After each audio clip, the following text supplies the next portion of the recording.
kaldırdım ay köldürdüm varısın. O men düşman kanına melek aldırdım.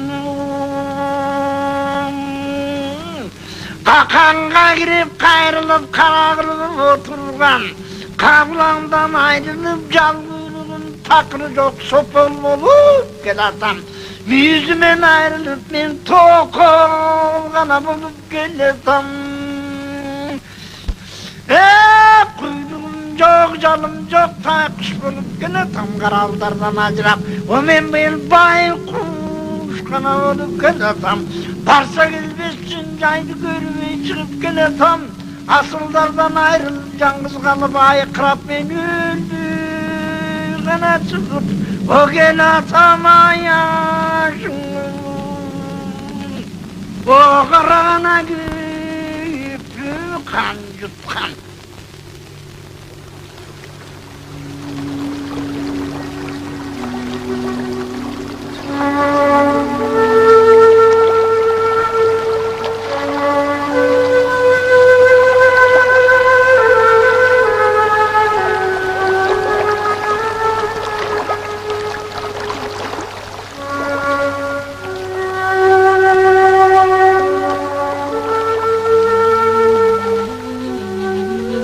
Слово – венец всех искусств. Так говорят кыргызы. Началом начал кыргызы считали слово. Сокровенное художественное слово. Сотворили, берегли и бережно пронесли его сквозь более чем 20 столетий нелегкой исторической судьбы.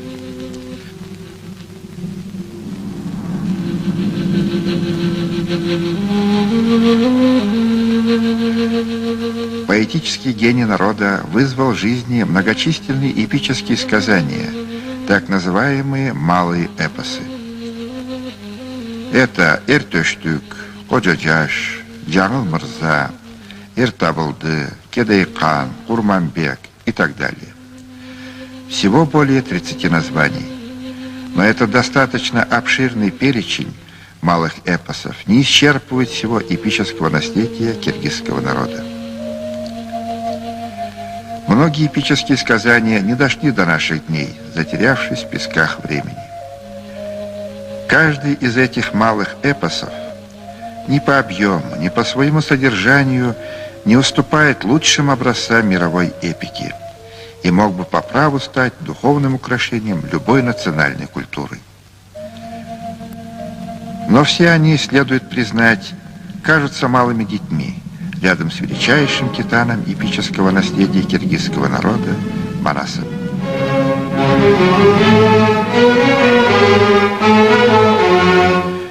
Эпос Манас занимает совершенно уникальное место даже среди выдающихся памятников мировой эпики и отбрасывает свое величие на все пространство мировой культуры.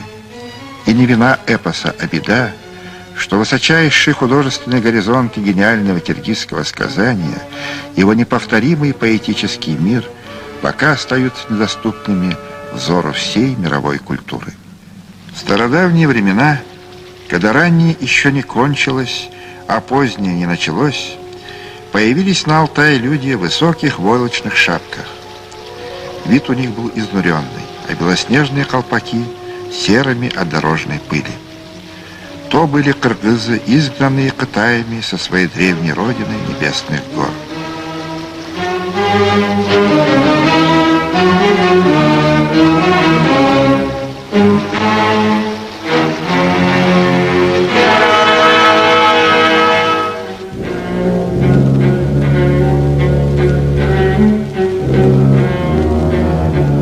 Предводителя кыргызов звали Джакыпом. Он был ханом. И 8 его предков тоже были ханами. Родословное древо Джакып-хана имело 8 мощных ветвей, от самой древней Карахана и до Ногой-хана, отца Джакыпа. У Ногоя, погибшего в битве с китаями, было 4 сына: Орозду, Усен, Бай и Джакып, самый младший из братьев. Китайские владыки решили: опасно, если сыновья Ногоя соединят свои головы в одном месте, и рассеяли их в 4 разные стороны. Старшего брата Орозду оставили в долине Алая. Второго брата, буйного Усена, отправили остудить свой горячий нрав в Сибирь. Третьего брата Бая сослали в Кашгар, а самого младшего, 17-летнего Джакыпа, изгнали на далекий Алтай.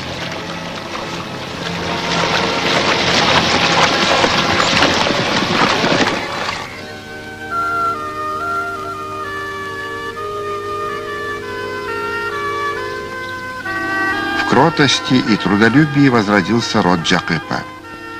И вот уже достиг он 48-й своей весны, а у него все еще не было детей. Старость стоял на пороге его юрты, а стены юрты все еще не веселил звонкий детский смех. Горько оплакивал свою судьбу бездетный Джакып, но не знал он, что в древней книге судеб, которая хранилась в большой тайне от всех в далекой столице Китая, в Бейджине, было сказано: «Родится среди кыргызов великий богатырь Манас. Превзойдет он всех живущих на земле силой, мудростью и величием души. Освободит он кыргызов от власти Китаев и соберет их под своим крылом. Назовут его кыргызы Манасом Великодушным. Он завоюет священный город Бейджин и будет править им 6 месяцев». Сбылось предсказание древней книги, и в юрте Джакыпа родился благословенный на земле и на небе долгожданный сын.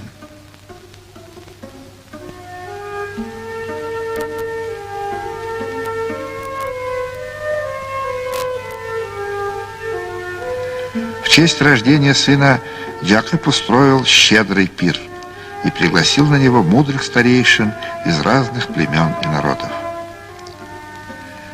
Кончился пир, вынес Джакып своего сына, завернув его в полу своего чапана, и показал старейшинам: «Вот мой долгожданный первенец, взгляните на него и дайте ему счастливое имя». Долго думали мудрейшие, какое счастливое имя дать первенцу Джакыпа, и не смогли придумать. И тогда появился белобородый святой старец.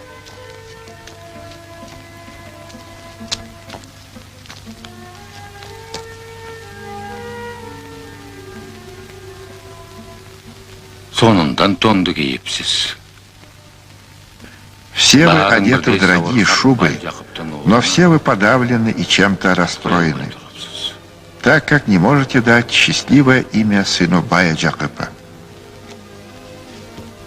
Если ты, старец, дашь имя ребенку, ты всех нас выручишь. Мы будем тебе очень благодарны.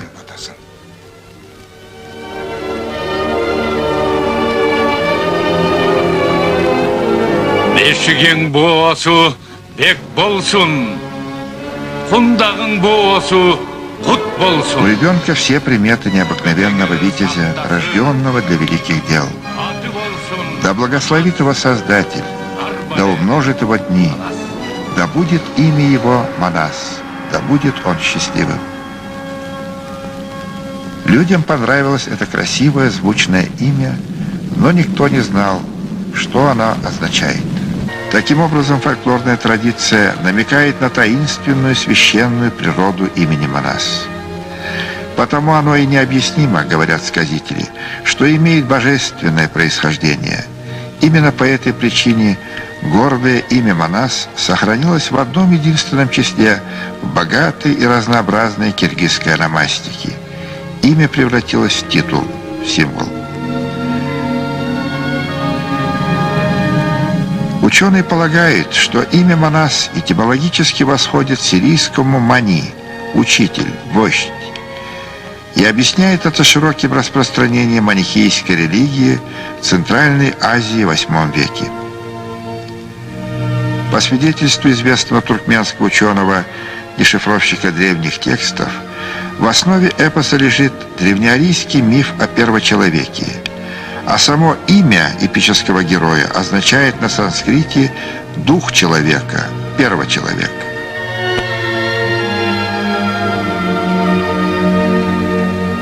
Каждый народ хочет сказать о себе как можно больше не только в настоящем, но и в минувшем времени. Следы Манаса уходят своими корнями в преддавнишние времена. О великой протяженности во времени говорят в зачине киргизского эпоса сами сказители. От тех дней и до этих дни утекли, как пески. Годы ушли чередой безвозвратной. Столетия иссякли пространства безмерные. Что было вчера, то исчезло сегодня. Иссохли моря полноводные. Горами вздыбились просторы бескрайние. Горы высокие стали песками.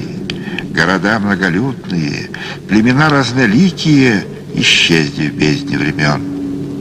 От тех дней и до этих дело творило дело. Мысль плодила мысль, слово рождало слово. Все приходящее, лишь слово бесценно.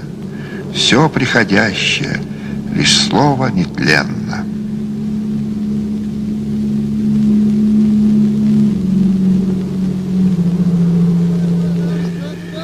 Как объясняет народное предание и фольклорная традиция возникновения великого эпоса? Народное предание объясняет это следующим образом. Когда умер Манас Великодушный, первым его воспел в поминальном плаче легендарный акон Джайсан Ырчы, который, по преданию, и стал первым сказителем эпоса Манас. Джайсан Ырчы пел о том, как прибыл Джакып, отец Манаса, на Алтай, как родился у него сын Манас, как 40 богатырей стали опорой и сердцем Манаса, как создал Манас камень из песчинок, а народ из рассеянных киргизских племен.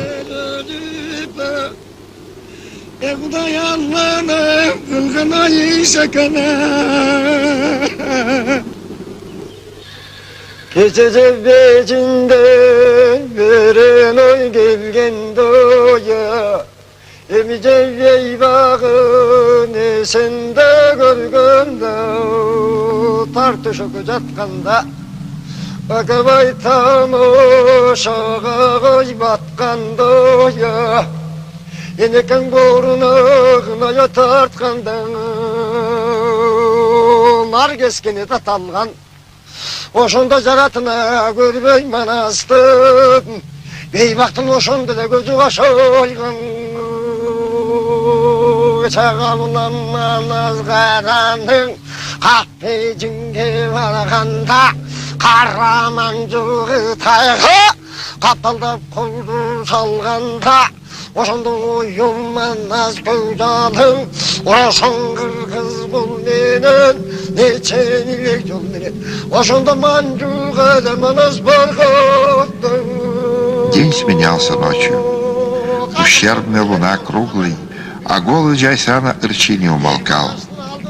Всему есть конец, но нет конца у песни.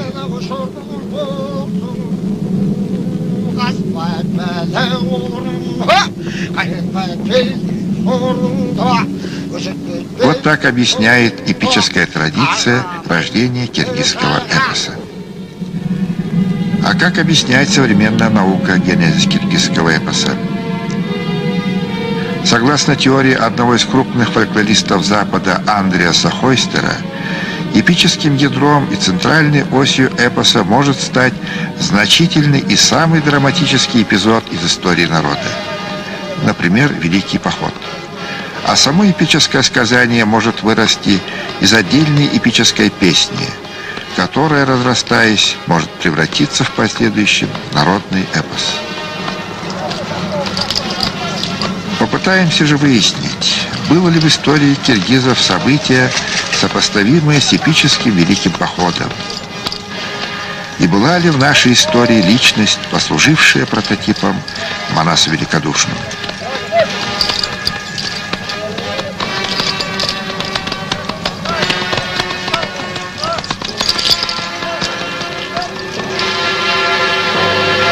Манас прежде всего историко-героический эпос. Это значит, что весь эпос пронизан историей. Он вобрал в себя и трансформировал многочисленные исторические события, обратив их в высокие образцы эпической поэзии. Так какова же эта история? которая оплодотворила один из величайших эпосов мира. Кыргызы – один из самых древних народов Центральной и Средней Азии. В конце последнего столетия до нашей эры на просторах Южной Сибири на смену сакско-сарматской культуре приходят хунны.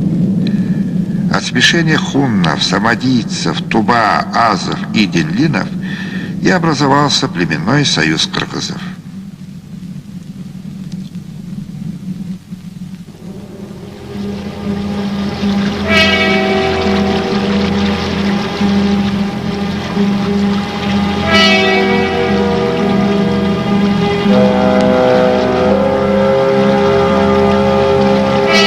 По берегам могучей сибирской реки Енисей раскинулись становища древних кыргызов.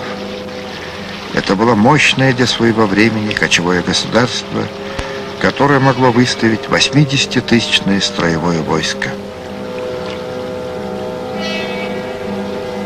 Страна кыргызов имела высокую культуру, развитое земледелие, искусные ремесла, высокое по тем временам воинское вооружение.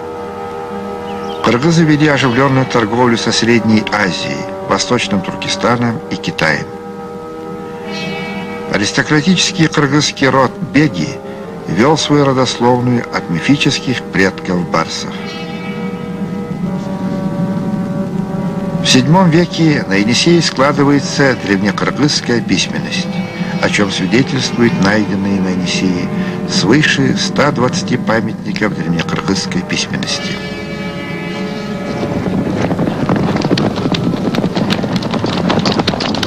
Страна кыргызов славилась изделиями из золота и серебра, драгоценными камнями и тысячными табунами лошадей. И не случайно алчные соседи не раз поднимали меч над страной кыргызов. В начале IX века в страну кыргызов вторглись несметные полчища тогузогузов или древних уйгуров, самых непримиримых и беспощадных врагов древних кыргызов. Они исповедовали манихейство. Манихейцы двинулись на Великую Степь, оставляя твердого камень от мягкого пепелища. Ценой небывалого напряжения сил всего народа кыргызы одержали победу в двух жестоких и кровавых сражениях 840 и 847 годов, последствия которых для манихейцев оказались роковыми. Они были разбиты на голову и рассеяны по всей Великой Степи. 20-летняя война с манихейцами вконец обескровила кыргызов. Государство было разрушено и пришло в упадок. Несколько поколений людей понесли небывалые потери убитыми, ранеными и нервно надломленными. Масштабы народного бедствия были настолько велики, что запечатлелись в народном сознании как десятилетия горя и страданий.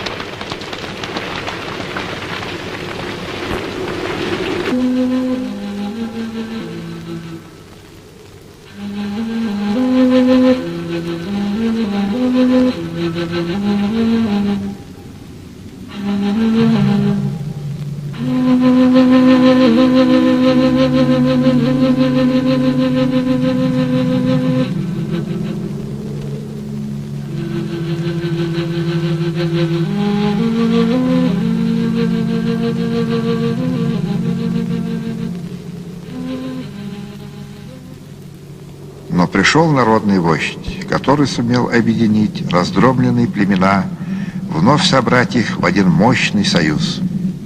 История не сохранила имени этого легендарного вождя кыргызов. Под его предводительством древние кыргызы сумели сбросить не только иго иноземцев, тюрков, тогузогузов, но и завоевали их земли, дошли до Тяньшаня на западе, до Китая на юге и до Маньчжурии на востоке. Каков был этот легендарный вождь? Был ли он похож обличием на кыргызского витязя, выбитого на скале древним художником? Или напоминал грозного тюркского воителя Культягина, ненавистного врага древних кыргызов? А возможно, он был похож на сакского золотого вождя, останки которого были найдены близ озера Иссык. Но кто бы он ни был, этот неизвестный вождь кыргызов со временем обрел мифические черты и стал эпическим героем Манаса. —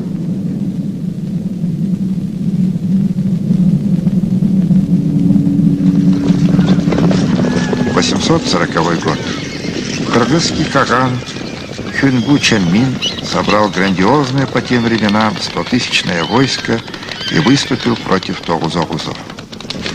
К сожалению, подлинное имя кыргызского кагана до нас не дошло, и он вошел в историю под упомянутым тронным именем, дарованным ему китайским императором Танского государства. Удача сопутствовала кыргызскому кагану, и при содействии уйгурского полководца Гуйлю Махе, перешедшим на сторону кыргызов, в жестоком сражении он разбил их войско, а столицу уйгуров, Орду-Балык, сжег и уничтожил. Преследуя уцелевшие остатки уйгуров, кыргызский каган дошел до владений карлуков в нынешнем Восточном Туркестане и взял их города Бейтин и Анси. Но сам каган вскоре в 847 году погиб. И тут сами по себе напрашиваются некоторые сопоставления. Не является ли эпический Бейджин фольклорной транскрипцией исторического Бейтина? Как эпический персонаж Манас с сказовым эхом реально существовавшего кыргызского кагана. И, наконец, не является ли уйгурский полководец Гуйлю Махе, перекинувшийся кыргызам, прототипом воспетого в Манасе китайского витязя Алмамбета? Нет ответов на эти вопросы. Да и, наверное, и не может быть.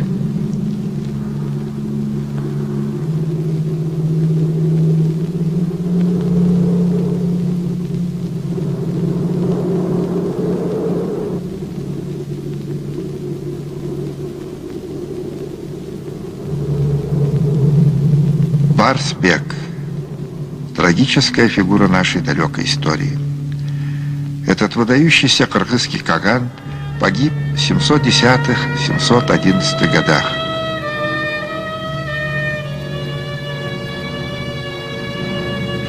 Он происходил из древней аристократической династии и выдвинулся на политическую арену благодаря исключительным личностным качествам: мудрого политика, дальновидного дипломата и бесстрашного воителя. Он возглавил борьбу против мощного тюркского каганата, извечного врага енисейских кыргызов, в самый трудный и драматический для них период. Примерно в 690-х годах он принял титул кагана с тронным именем Нанчу Алт-Бельге, бросив тем самым вызов могущественному тюркскому каганату. Каган Тюрак Капаган решил раз и навсегда покончить с кыргызами и выступил с большим войском против них, но был решительно остановлен Барсбеком. И тюрки вынуждены были заключить унизительный для них мир.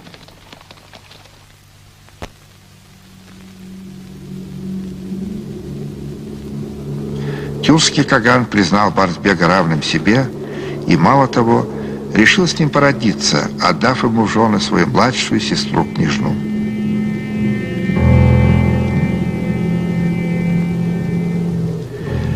Таким образом, власть Барсбека укрепилась, государство кыргызов набирало силу и мощь. В начале VIII века Барсбек проводит активную антитюркскую внешнюю политику. В 709 году Барсбеку удалось создать мощную антитюркскую коалицию, в которую, кроме кыргызов, вошли Китайская империя Тан и тюргешский каганат. Но когда тюрки начали военные действия против киргизов, недавние союзники предали кыргызов. Барсбек таким образом остался один на один с сильнейшим противником. Но своевременно занял великие перевалы через Саяны и смог чувствовать себя в полной безопасности. Однако тюркские полководцы пошли на небывалый шаг. Они решили перейти Саянский хребет лютой зимой по глубокому снегу. Тюрки проложили путь копьями по глубокому снегу и напали на кыргызов во время глубокого сна. В ожесточенной бойне кыргызы были перебиты. Барсбек пал в бою. Тело его даже не удалось похоронить с подобающими почестями.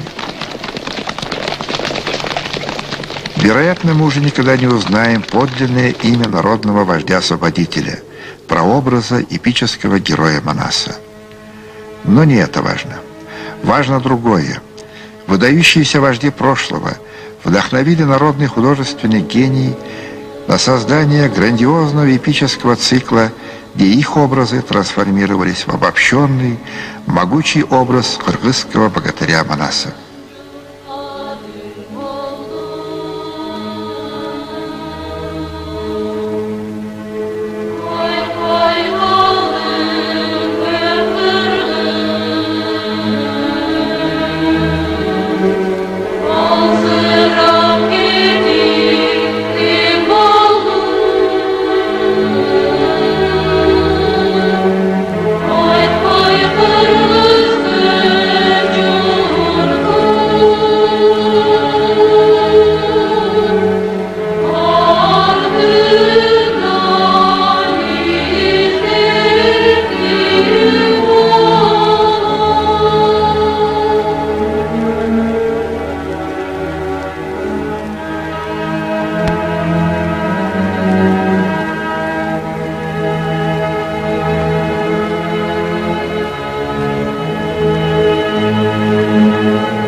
Эпический цикл о Манасе состоит из 3 частей. Первая часть – Манас. Вторая часть – Семетей, по имени сына Манаса. Третья часть – Сейтек, по имени внука Манаса. Сказание о Сейтеке завершает трилогию о Манасе.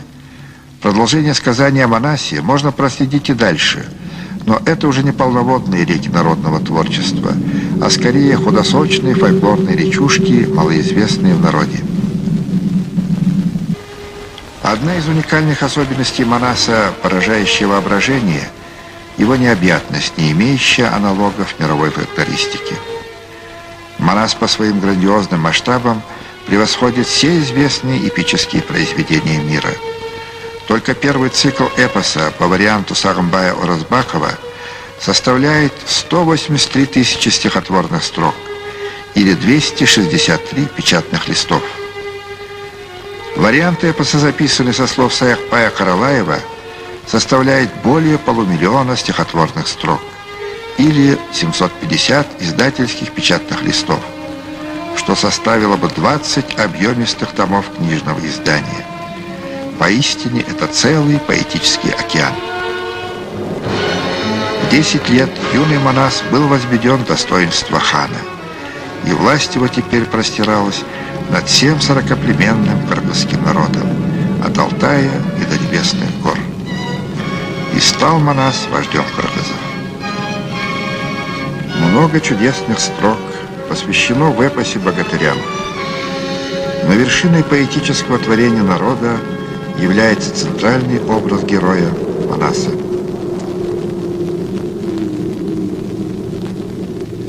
Вот как описывает Манаса сказители эпоса. Асман менен жериңдин түрөсүнөн бүткөндөй, айың менен күнүңдүн жаркынынан бүткөндөй, ай алдында булуттун салкынынан бүткөндөй, алды калың кара жер салмагынан бүткөндөй. Это нестерпимо талантливые поэтические строки. К сожалению, перевести их почти невозможно. Недаром кто-то очень точно заметил, поэзия – это то, что утрачивается при переводе. Но мы все-таки попытались перевести эти строки, и звучат они по-русски примерно так.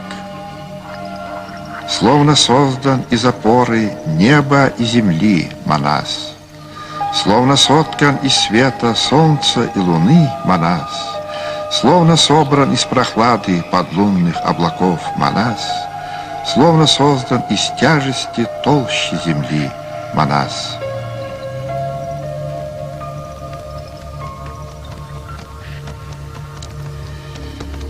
В философии есть такое понятие, как эвгемеризм. согласно которому боги и герои – это обожествленные великие люди прошлого. В полной мере это относится и к герою киргизского эпоса. Однако на этот счет имеется и иная точка зрения. Крупный киргизский ученый и историк культуры Владимир Макрынин считает, что когда-то на заре нашей истории Манас был божеством, а именно богом войны. Но затем он вышел из пантеона богов и, постепенно утратив сакральные черты, превратился в героя эпического сказа киргизов. Недаром Манаса постоянно сопровождают такие аллегорические спутники, как лев, волк, тигр, леопард, мифическая птица Алп-Каракуш.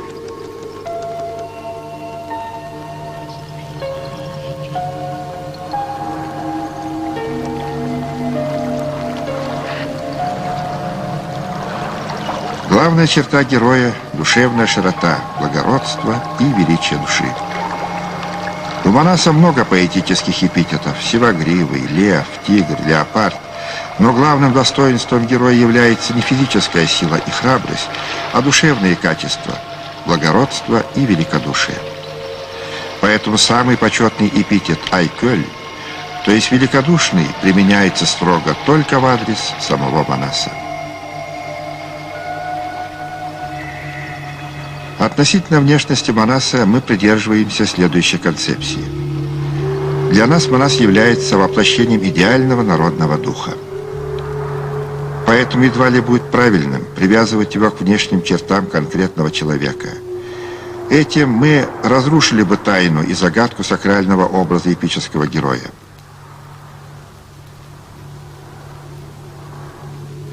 Сошлемся на восточные миниатюры, изображающие пророка Мухаммеда, возносящегося на небо на сказочном коне Аль-Бураки.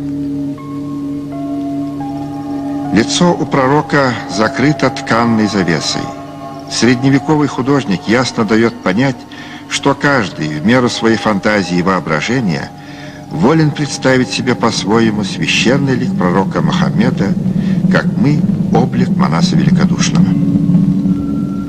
Среди положительных героев эпоса особое и почетное место занимает образ Алмамбета, витязя, лишенного родины. Кытай по рождению, он становится самым верным соратником Манаса, его другом-побратимом. Алмамбет – самый достойный витязь после Манаса. Он так же, как и Манас, отважен, честен, справедлив и также не знает себе равных величием души. Что ж касается учености воспитания, то в этом он превзошел даже самого Великодушного, ибо царевич по рождению, он смог получить такое образование, что постиг тайны магии и колдовства. Он проникнет в тайну чудес, он постигнет голос небес, он развяжет узлы речей, он отрубит концы мечей.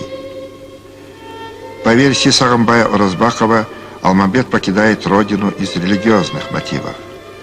Сказитель Саякпай Караваев объясняет переход Алмамбета к Манасу не только религиозными мотивами, но и политическими причинами.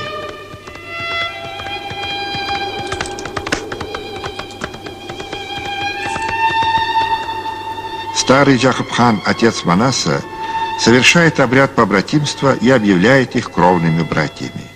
Отныне судьба Алмамбета тесно переплетается с судьбой Великодушного. Отныне они, Манас и Алмамбет, уже не смогут жить врозь и действовать порознь. Их жизни сольются в единую судьбу, их мысли станут схожими, их деяния слитными.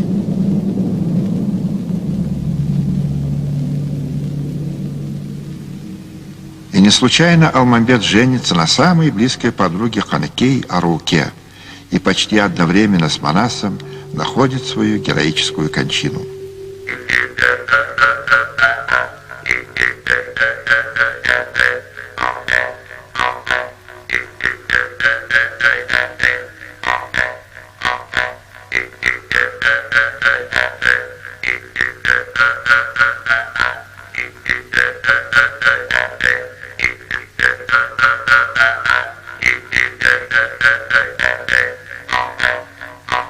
Образ Алмамбета, витязя, лишенного родины, один из самых выдающихся и трагических образов не только в киргизском эпосе. С выходом Алмамбета на арену эпоса усложняется драматургия Манаса. Появляется новая пронзительная и щемящая тема утраченной Родины. Психология героев усложняется, поднимается до подлинно трагедийных высот. На арену выступает рефлексирующий герой, пораженный одинокостью. Он, Алмамбет, свою родину утратил, а чужой не обрел.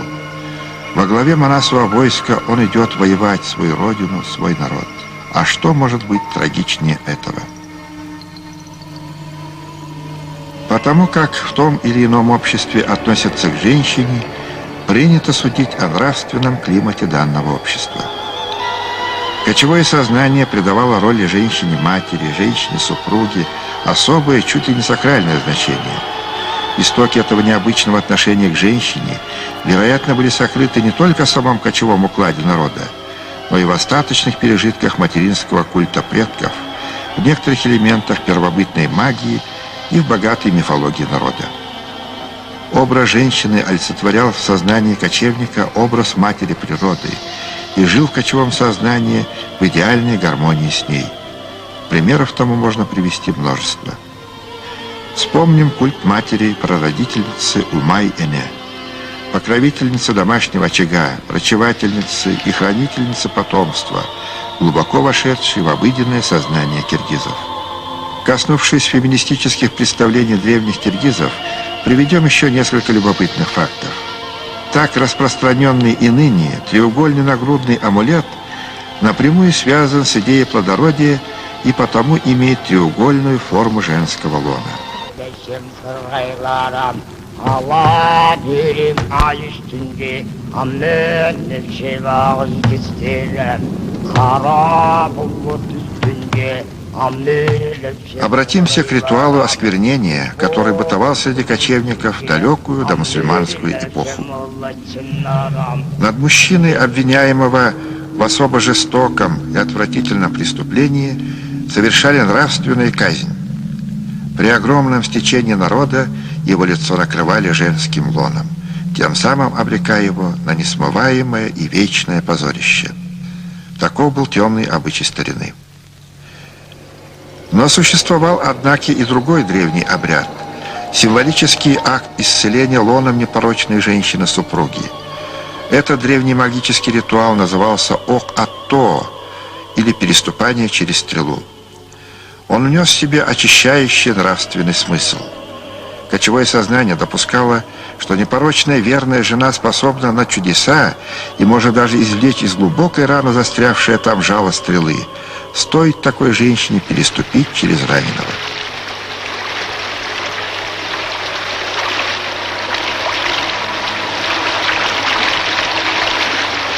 Тяжело ранен Семетей. Айчерек, его жена, приняв образ лебедя, торопится к нему. Она совершает ритуальное очищение под водопадом и прыгает над поверженным Семетеем.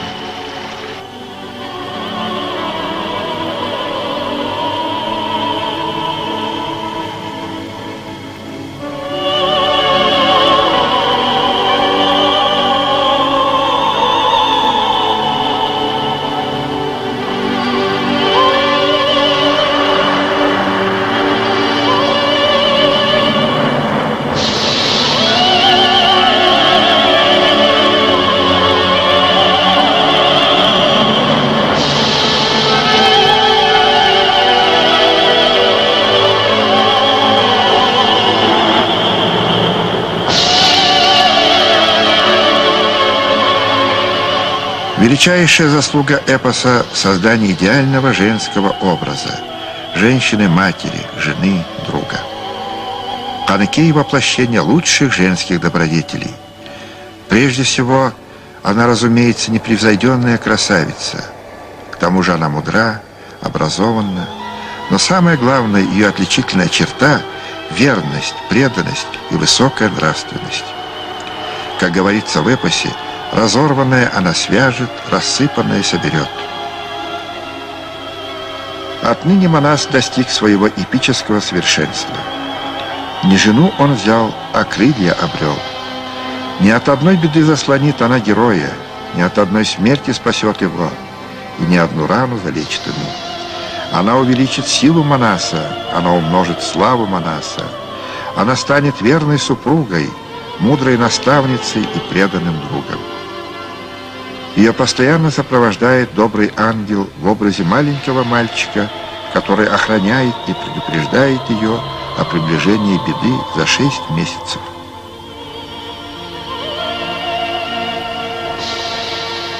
Айчерек во многом дублирует образ Ханыкей и даже превосходит ее своими сакральными качествами. Временами она может изменять свой внешний облик и превращается в белого лебедя.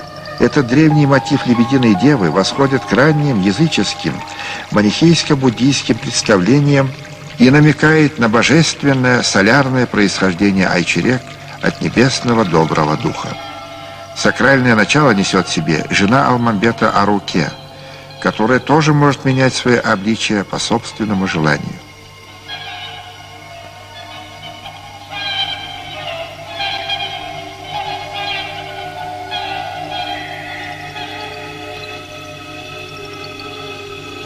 Ханыкей и Айчерек – двуединые образы одного совершенного эпического женского идеала – преданности, мудрости и красоты.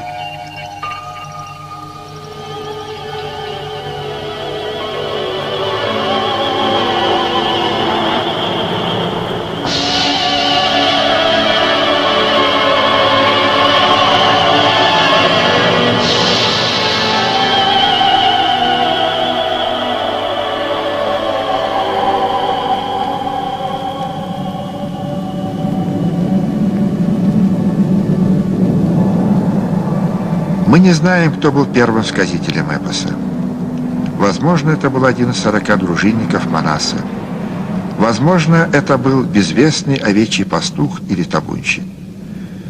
Предание донесло до нас имя легендарного Джайсана Арчи, современника Манаса, который первым воспел его героические деяния.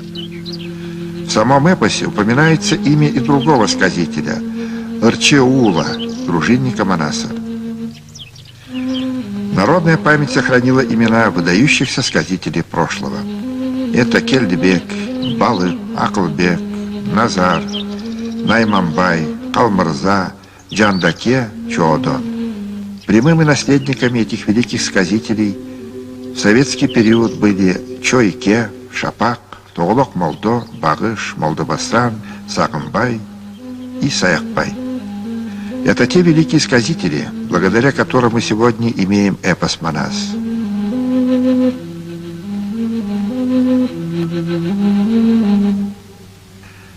Так что ж такое Манасчи?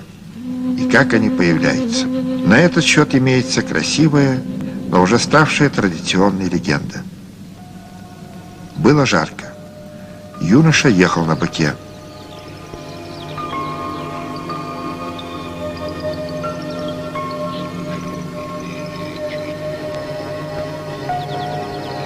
У самой дороги он увидел белую юрту.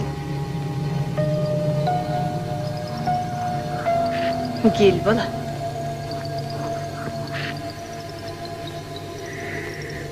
Из юрты вышла красивая молодая женщина и пригласила его войти.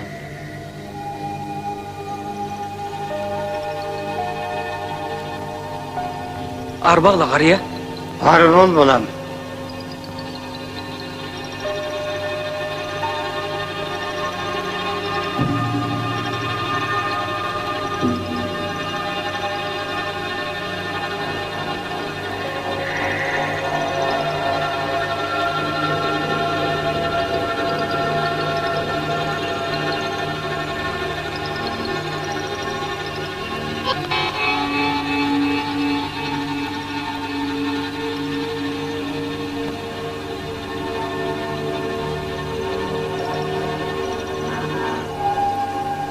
Qanday ekan? Аламбо Манас Семетей. Ты хочешь знать, кто мы? Слышал ли ты сказание о Манасе и сыне его Семетеи? Так вот, я Бакай. Алтын дүйне көк теңірі аламы. Это верхний мир.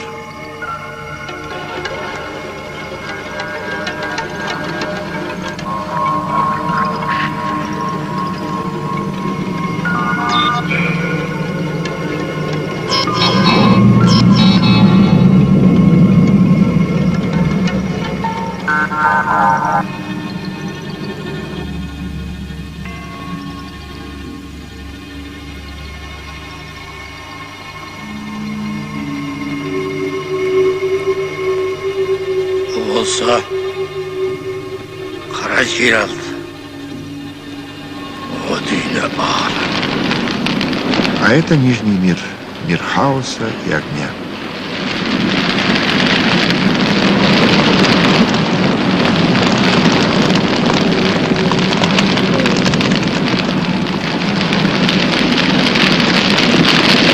Çıl kaldım övelengen.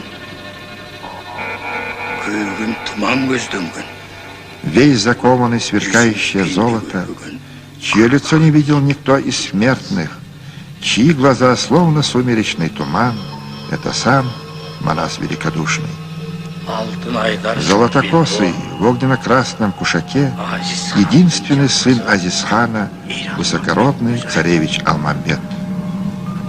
Sağa kımız sunup karşılgan, üzülgöndüm ulağan, çaçılgandı cinagan. А женщина, встретившая тебя, жена Семетеи, дочь Пери Айчурек.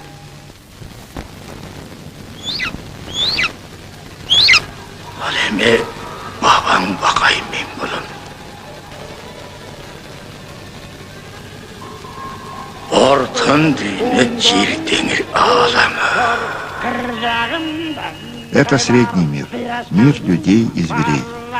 Kavlan göz yumuzlu, kan tereken kırgızın, tün yeminye boğulup, ağlakanda ellilik, aykırgandan ayrıldık, tün yeminye Oğlum tertikine tanı atasın da. Узнаешь вон того человека.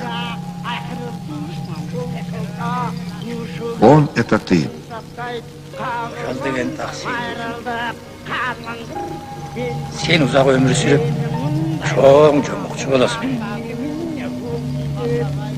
Ayrıkının çomuğunu sürdük bugün tilmenen, kar dıkbagan ümmenen, kızıl buruğun kırmenen, kıykırak çoğu sürmenen, arkar baskan belmenen, bulut aşkan cilmenen. Жарандардын көөн үчүн, Айкөл Манас жөн үчүн, өндүрдөй кылып жадырып, нөшөрдөй кылып төктүрүп, Ты проживешь долгую и славную жизнь и станешь великим Манасчи. А теперь ступай и начинай свой сказ о Манасе. Юноша вышел из юрты, а когда немного отошел и оглянулся, юрта исчезла.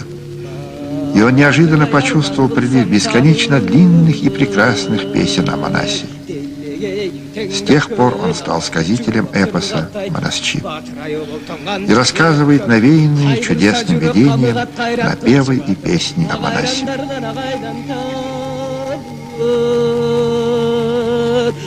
Qadırlaşın Allah'ın bet tabılgını olatın. Kablanım talıkkan menen aynacı. Baltanın çuvağı taптап koygan bolotun. Ullaqanın sırgağın altından kılgan son baltan. Когда Манасчи утверждает, что до так называемого наития свыше не знали содержания эпоса и не умели слагать песни, они не говорят всей правды. И все сказители знали изнуряющий каждодневный литературный труд. Они годами вынашивали идею, пластику поэтических сказаний. И однажды поэт созревал для сокровенного сказания, и тогда ему снился желанный вещий сон, и во сне к нему являлся великодушный. И нисходила на поэта божественная благодать и вдохновение. Поэт становился сказителем эпоса Манас. Каждый настоящий Манасчи по народному поверью имел собственного духа-покровителя. Иными словами, музу, которая чаще всего являлась в образе чудесного белого верблюжонка или грозного самца верблюда Буура, или белого лебедя, а иногда в образе юной прекрасной девы.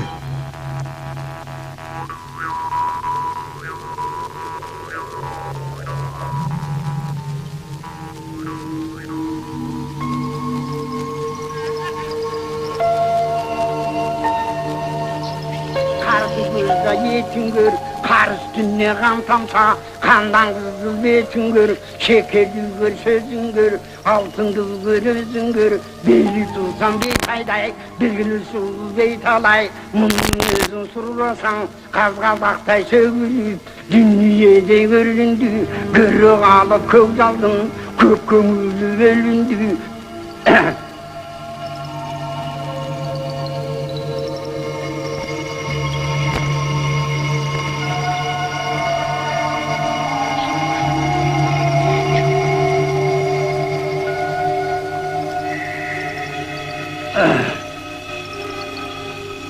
Hey varoylu zaman ballasın, adama geçidiniz gırıltı, gelmeyecekti ballasın, uşun tücü sen abandı, bir vallaha salasın, çirkinçek tepken kız bolsa, senin de boynup kalasın, uşun tücü sen baçakar, beni bir şumdukka salasın, geçini kaçan çalasın, geçini öttü balasın, Саякпай Каралаев, великий сказитель, один из последних монасчи из плеяды выдающихся сказителей прошлого, со слов которого была записана вся трилогия о Манасе.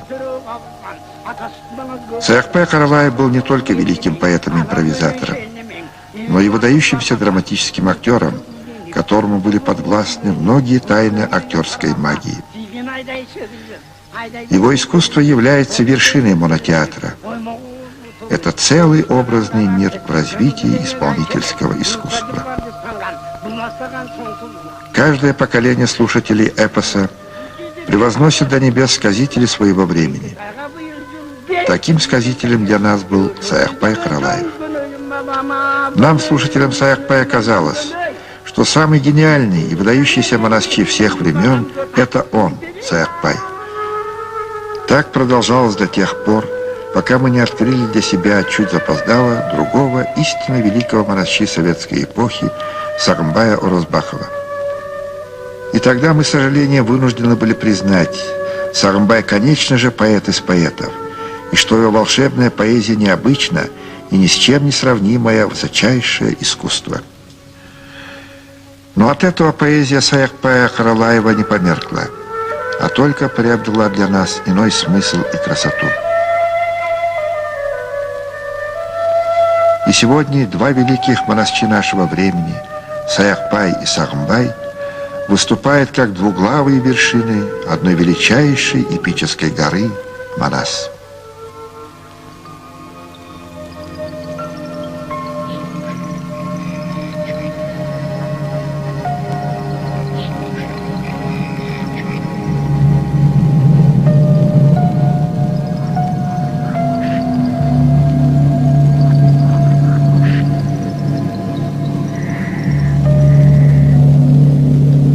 Все содержание эпоса, особенно то летучее состояние, которое принято называть атмосферой и настроением эпоса, несет в себе печать центрально-азиатской кочевой культуры, с ее троичной моделью мира, с ее мрачным пантеоном языческих богов и идолов, с ее древними руническими письменами, с ее седыми мифами и преданиями. Древние киргизы поклонялись 4 природным стихиям – небу, земле, огню и воде. Небо считалось мужским началом и олицетворялось в образе могучего быка. Культ неба возник из культа солнца. Небо считалось главным божеством у древних киргизов и называлось Көктеңир, что означало «синее предвечное небо». Цвет көк, синий, голубой, зеленый, означал цвет неба, зелени, жизни. Голубой цвет небесного божества вышел из белого цвета солнца. Белый цвет нес в себе сакральный символ, означал цвет солнца, молока и был равноценен понятиям чистоты, целомудрия, истины.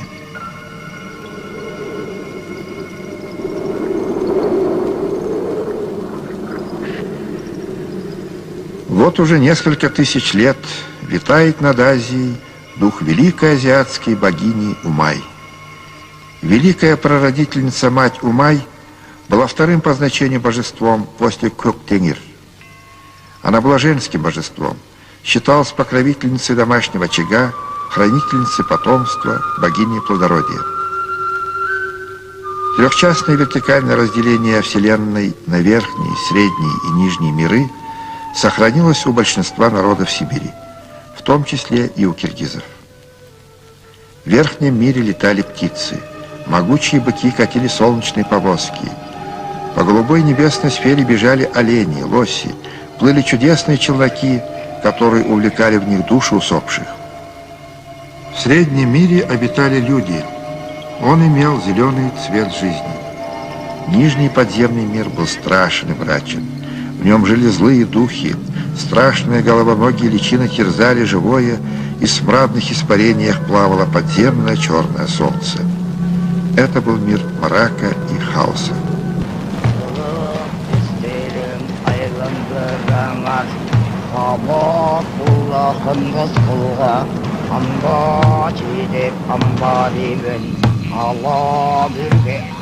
Из всех смертных только шаманы, бахши, могли свободно передвигаться по сакральным зонам, в то время как все люди могли достичь этого лишь однажды, в момент смерти. Кроме шамана, только погребальный конь мог осуществить прорыв уровней и перенести душу хозяина в иной мир. Древние считали смерть логическим продолжением жизни. После смерти человека его душа для последующего возрождения возвращалась внутрь космической матери Земли через ее лоно. Поэтому пещеры, расщелины гор, могилы воспринимались как лоно матери природы. То, что вышло из лона женщины, сошло в лоно матери Земли. Человек вернулся туда, откуда вышел. Круг замкнулся.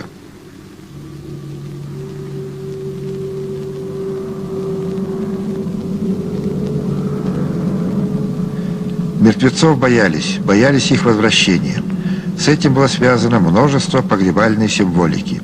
И одно из самых ранних – наложение посмертных масок на лица мертвецов. Это была глубоко символическая процедура. Мертвецам запечатывали глаза, ноздри, уста, уши, чтобы не могли дышать, видеть, говорить, слышать. Их готовили к вечности.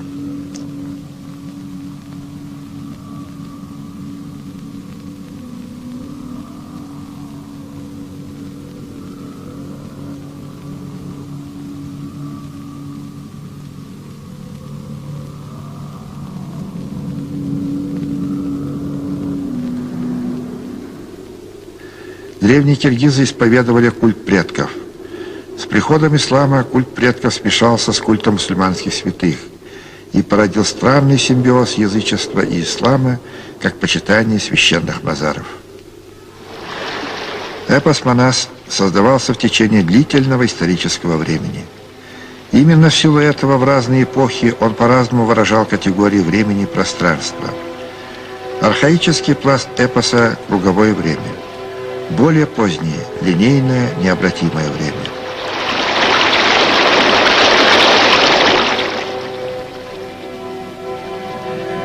Наши предки наблюдали, как по небесной сфере движется по кругу с востока на запада солнце, как оно рождается и умирает каждый день.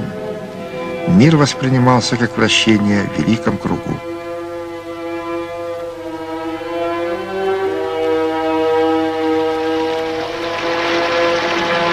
Истинное время – вечность, символ вечности – круг. Поэтому жилище мертвых, кладбище, как правило, располагается у киргизов до сегодняшнего дня рядом с поселением живых. Они как бы составляют единый мир, в котором прошедшее и будущее сосуществуют рядом. В эпосе настоящее трактуется единственной и истинной ценностью. «Бүгін барда эртең жоқ, ошондой болот дүйнө бок». То, что есть сегодня, не будет завтра, и в этом заключается круговерть жизни. Но напрасно тревожится сказитель за судьбу эпоса. Он, эпос, наверняка переживет судьбу народа, создавшего его.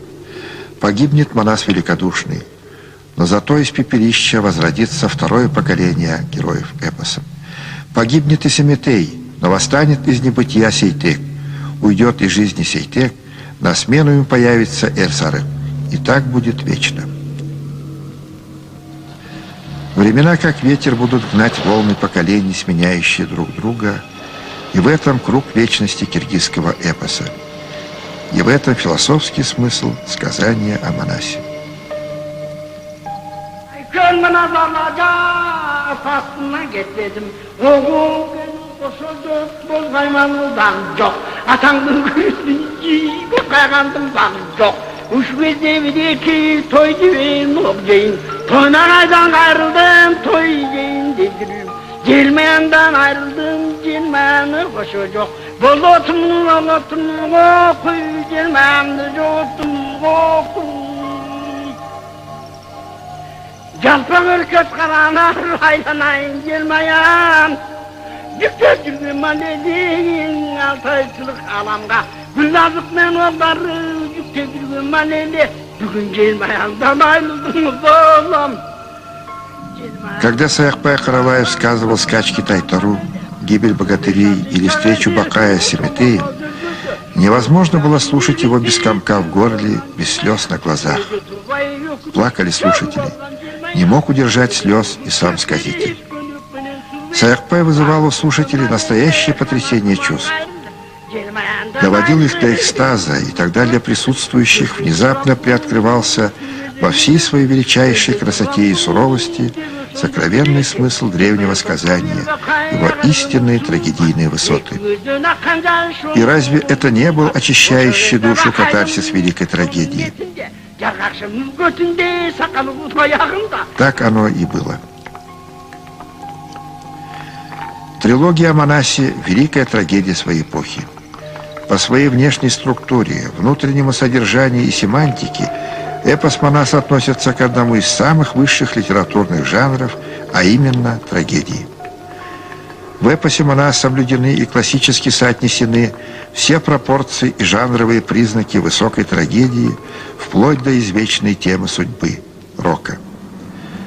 Роковая предопределенность всех грядущих событий эпоса буквально пронизывает все сказание о Манасе, превращая героев эпоса в послушную игрушку в руках всесильного и неумолимого Фатума. Герой трилогии является на свет, проживает полную драматических событий жизнь и находит свою трагическую кончину лишь по велению и замыслу судьбы. Рождение героя эпоса и вся его славная последующая жизнь была предсказана древней китайской книгой судеб. В эпосе все подчинено необратимым законам высокой трагедии. В финале эпического сказания Манас терпит поражение от более многочисленных врагов. Погибают лучшие его дружинники – Алмамбет, Чубах, Сыргак, Кокчо. Сам Манас возвращается в Талас тяжело раненым, потеряв в битве своего боевого коня Аккула. Манас знает, что с его смертью все пойдет прахом. Держава распадется, снова поднимут головы враги. Семью и родичей ждет неминуемая беда. Смерть грозит его юному сыну, и поругание ждет его любимую жену Харакей. Герой погиб. Плоды его долгих и тяжких трудов развеются, как пыль. Вечность поглотит все героические деяния Манаса и не оставит никаких надежд.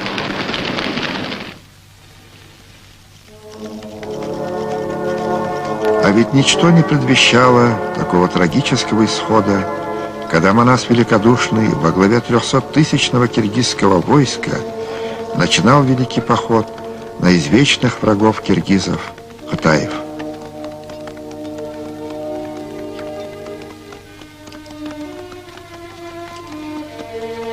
Походное знамя Бакай на копье своем водрузил. Эр-Бакай уран возгласил, перед войском несчетным вскричал, лебедем перелетным вскричал, и пошли тюмени за ним. На все лады голося, золотые стяги неся, земные недра тряся, хан Манас тюмени повел. Дальше в шелковых кушаках, ликурджунах и бурдюках щиты сжимая в руках, щекоча аргамаком бока, несметным врагам грозя, щебень подкопытный меся, небу хвалы вознося, выступала киргизская рать.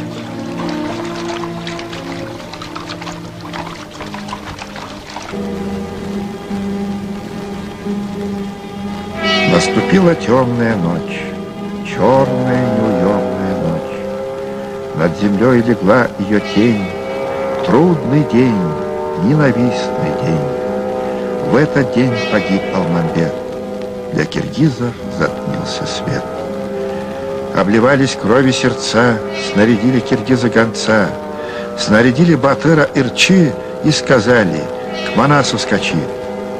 Быстро гонец исполнил приказ, быстро Ирчи Манаса достиг, душу раздирал его крик: о Манас, леопард Манас, нет живых драгоценных львов, нет твоих несравненных львов, принял смерть за тебя Чубар, и погиб исполин Алмамбет. Принял смерть за тебя Сыргак, нет твоих 40 бойцов, нет 12 удальцов, и погиб исполин Алмамбет. Мы познали гонение судьбы, а проклятый недруг окреп. Ни один из нас не вернется живым в Талас, и погиб исполин Алмамбет. С ужасом слушал гонца Манас. Он глядит, как беркут сейчас, но глаза его меркнут сейчас. Из немигающих этих глаз слезы льются щедрым дождем.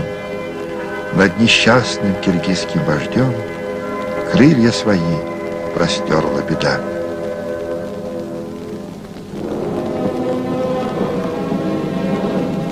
Весть о гибели Алмамбета и 40 витязей окончательно сразила Манаса, смертельно раненого его заклятым врагом Комурбаем. В последней битве он потерпел поражение от многочисленных врагов. Погиб и его боевой конь Аккула. Потеряв все, что составляло его силу и могущество, Манас возвращается в Талас, чтобы умереть на родной земле.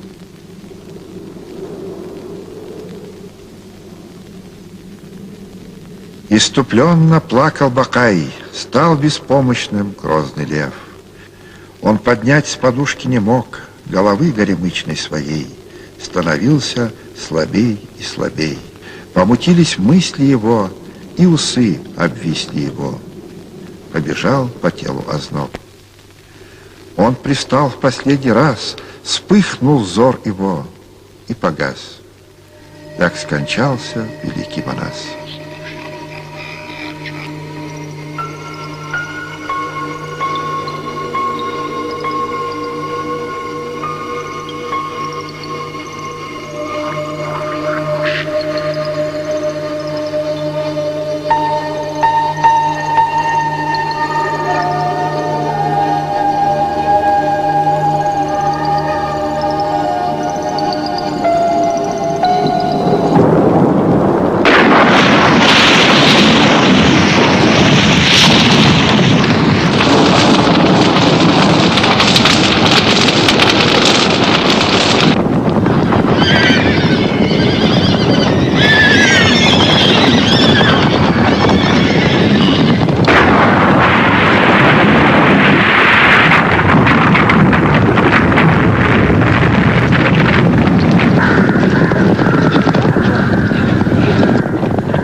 Зарыдали киргизов сыны, наступила ночь без луны. 6 ночей не всходила луна.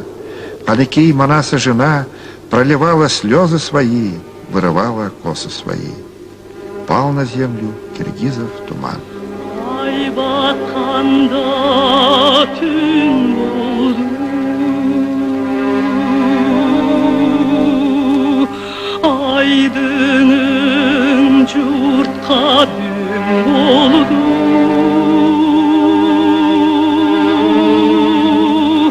Ak baykalım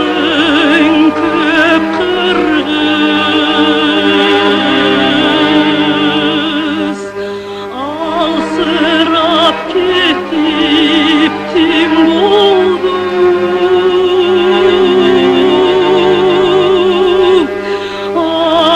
Atay kırmız kök yurdum,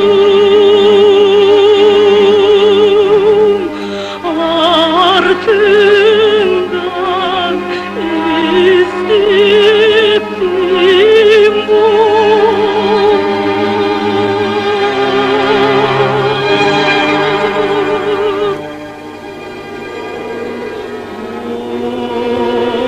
Oy kanayıp dur beni gitti, oy cıldız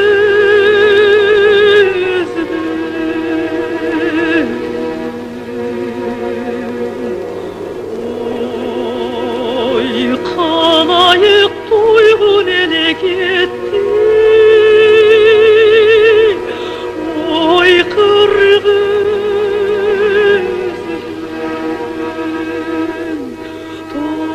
Toduğu cılkın kançalık, Turçak udan aralar, Tosuk koyçu